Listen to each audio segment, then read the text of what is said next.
Assalamualaikum warahmatullahi wabarakatuh. Soal lagi dengan portal politik.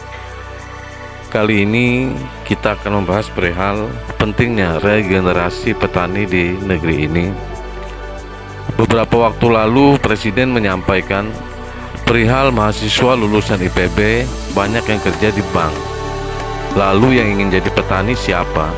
Sindir Presiden Joko Widodo dalam Disnatalis Institut Pertanian Bogor IPB ke-54 di Bogor beberapa waktu yang lalu.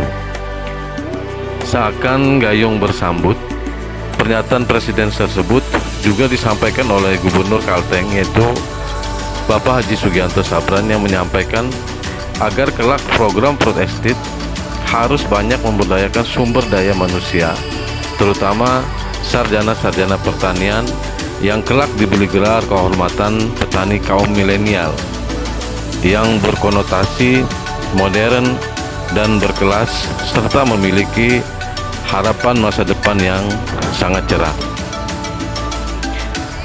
Kondisi regenerasi petani kita sangat memprihatinkan, sebab berdasarkan data Kementerian Pertanian pada tahun 2020 yang lalu, lebih dari 90% petani sudah berusia lebih dari 40 tahun. Sedangkan petani muda, yaitu kisaran usia 20 hingga 39 tahun, berjumlah 2,7 juta orang, atau hanya 8% dari total jumlah petani sebanyak 33,4 juta orang. Berdasarkan data tersebut, jumlah petani muda sangat minim.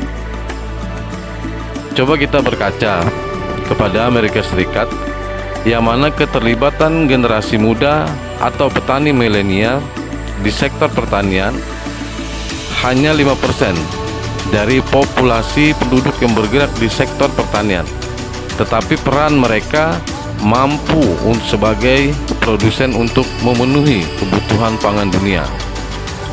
Penyebab hal tersebut adalah mereka mampu berjalan karena modernisasi alat serta mesin pertanian dan didukung penuh oleh pemerintah.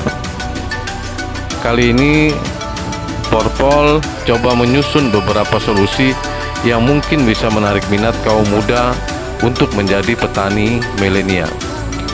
Yang pertama adalah penyediaan lahan, dan paling penting adalah modernisasi sarana prasarana dilakukan. Jika perlu, negara memberikan subsidi sebesar-besarnya bagi petani milenial agar profesi petani tidak lagi dipandang sebelah mata, sebab fakta berbicara, petani selama ini diidentikan bukan sebagai profesi yang menjanjikan, hingga banyak sarjana-sarjana pertanian kita berlomba-lomba mengikuti seleksi CPNS dengan harapan kelak pada saat telah menjadi ASN, masa depan mereka lebih terjamin dari sekedar menjadi seorang petani. Solusi yang kedua adalah agar sekolah kejuruan atau perguruan tinggi khususnya pertanian jika perlu melakukan perubahan kurikulum secara ekstrim dengan pola 70% praktek langsung dan 30% teori, tentu dengan fasilitas yang telah dimodernisasi hingga merangsang minat milenial untuk menjadi petani. Yang ketiga, perbaikan atau pengawasan harga komoditas harus intens dilakukan pemerintah sebagai jaminan kesejahteraan petani milenial.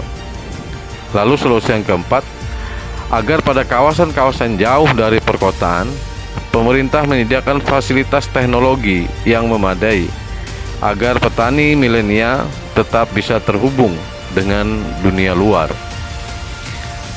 Yang kelima, agar menjadikan hal pertanian ini masuk dalam kurikulum sejak SD hingga SLTA, hingga menarik minat dan membangun kesadaran bahwa petani adalah sebuah profesi yang bisa diandalkan kelak untuk menjamin masa depan.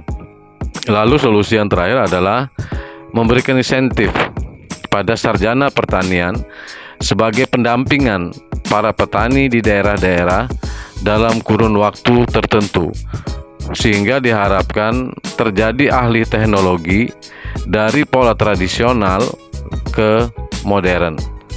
Demikian Porpol Assalamualaikum warahmatullahi wabarakatuh.